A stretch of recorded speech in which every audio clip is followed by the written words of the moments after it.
කීයක් ගියත් කමක් නෑ මට ඔහු අරන් දෙන්න. කවුද මෙහෙම කියන්නේ? මෙහෙම කියන්නේ ගෞතම් ගාම්බීර. ඇයි මෙහෙම කියන්නේ? අහන්නකො මේ කතාව. මේ 2012 IPL තරගාවලියේ ක්‍රීඩක වෙන්දේසියට කලින් දවසේ මධ්‍යම රාත්‍රියේ කොල්කතා නයිට් රයිඩර් කළමනාකාරීත්වයේ වෙක්සි මිෂෝල්ට දුරකථන ඇමතුම එනවා. හලෝ කවුද? මම ටීම් කැප්ටන් ගෞතම් ගාම්බීර. ඔව් ගෞතම්. ඔබට හිතනවාද අපි මිලදී ගන්න ඕනි ක්‍රීඩකයෙක් ඉන්නවා කියලා? 2008 පටන් ගත්ත IPL තරගාවලියේ ඉඳලම කොල්කතා නයිට් රයිඩර්ස් තරගාවලියේ ක්‍රීඩා කළත් ඔවුන් ඉතාම සාර්ථක කණ්ඩායමක් වුණේ නැහැ.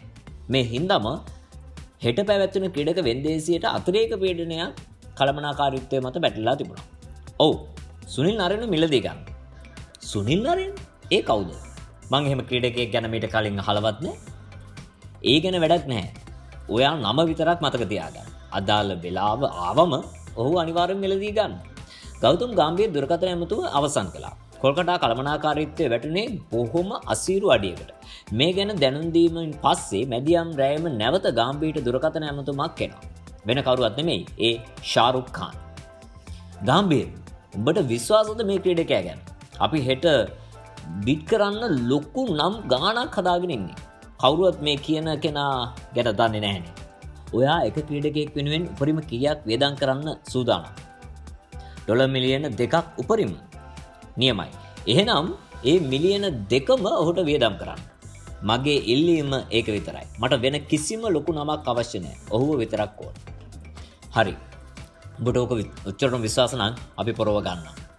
පහවදා තිබුණු ක්‍රීඩක වෙන්දේසියේදී ලොකු ක්‍රීඩකයන් විශාල මුදලකට අලෙවි වුණා. ඒ නම වෙනුවෙන් කණ්ඩායම් දැක්වේ පුදුමාකාර උනන්දුවක්. මීළඟට බලාපොරොත්තු සිටින නම සඳහන් වුණා. ඒ තමයි සුනිල් නරේන්. මුම්බයි ඉන්දියන්ස් සමගින් ගැටුමකින් අනතුරුව සුනිල් නරේන්ව මිලදී ගන්න කොල්කතා නයිට් රයිඩර්ස් සමත් වුණා. ඒ ඉන්දියන් රුපියල් කෝටි 4.7ක මුදලක. මිලියන 2ක වියදමක් කරන්න හිතන් හිටියත් ඒ කාලේ හැටියට ඩොලර් ලක්ෂ 7ක වගේ මුදලකට ඩීල් එක ක්ලෝස් කරන්න පුළුවන් වුණා. කොහොම වුණත් ඉන්දියන් රුපියල් කෝටි 5කට ආසන්න සංඛ්‍යාවක් වෙනකන් ඇඳුණු මේ ක්‍රීඩකයා ගැන බොහෝ දෙනෙක් එදා කතා කරා. ඒ කවුද? මෙයාට මොනවද කරන්න පුළුවන්? තාම ජාත්‍යන්තර තරග 3ක් විතරයි ක්‍රීඩා කරලා තියෙන්නේ. මෙයා වෙනුවෙන් ඇයි මෙතරම් තරගයක් මේ මෙච්චර තරගයක් වගේ ප්‍රශ්න තමයි වැඩිපුරම ඇහුනේ. කොහොම වුණත් ඒ හැම ප්‍රශ්නයකටම උත්තර දෙන්න සුනිල් නරේන් කියන ක්‍රීඩකයාට හැකියාව ලැබුණා. 2012 වර්ෂයේ කොල්කතා මුල්ම වතාවට IPL කිරුළ දිනාගත්තා. එදා සුනිල් නරේන් කණ්ඩායමේ වැඩිම කඩුලාභියා විතරක් නෙමෙයි තරගාවලියේ වටිනාම ක්‍රීඩකයාට හිමි සම්මානයක් දිනාගත්තා. එදා මෙදා තුර IPL ඉතිහාසයේ තරගාවලියේ වටිනාම ක්‍රීඩකයා සම්මාන 3 වතාවක් ජයග්‍රහණය කරපු ක්‍රීඩකයෝ ඉන්නේ එක්කෙනයි. ඒ සුනිල් නරේන් විතරයි. IPL හොල්ලපු ක්‍රිස් ගේල්ට විරාට් කෝලිට තියෙන්නේ එකම එකයි.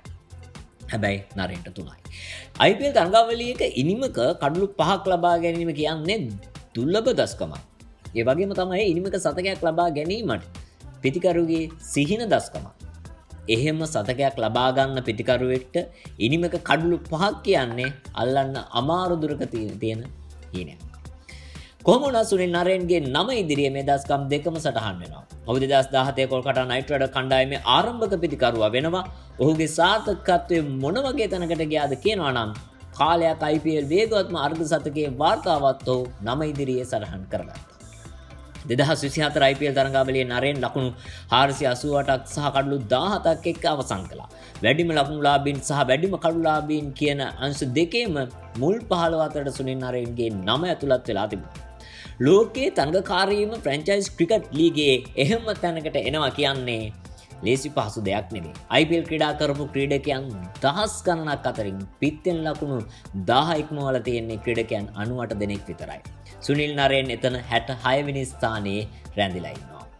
පන්දුවෙන් කඩලු 100ක් ඉක්මවල තියෙන්නේ ක්‍රීඩකයන් 25 දෙනෙක් විතරයි. සුනිල් නරේන් එතන 6 වෙනි ස්ථානයේ රැඳී ඉන්නවා. IPL ඉතිහාසයේ බිහිවුණු විශිෂ්ටතම ක්‍රීඩකයා කවුද කියලා ඇහුවොත් ඔබට නම් ගොඩක් මතක් වෙයි. විරාට් කොහ්ලි, රෝහිත් ශර්මා, ඩෙවින් බ්‍රාවෝ, MS ධෝනි, ඩේවිඩ් වෝනර්, ලසිත් මාලිංග, සුරේෂ් රයිනා මේ වගේ ක්‍රීඩකයෝ ගොඩක්.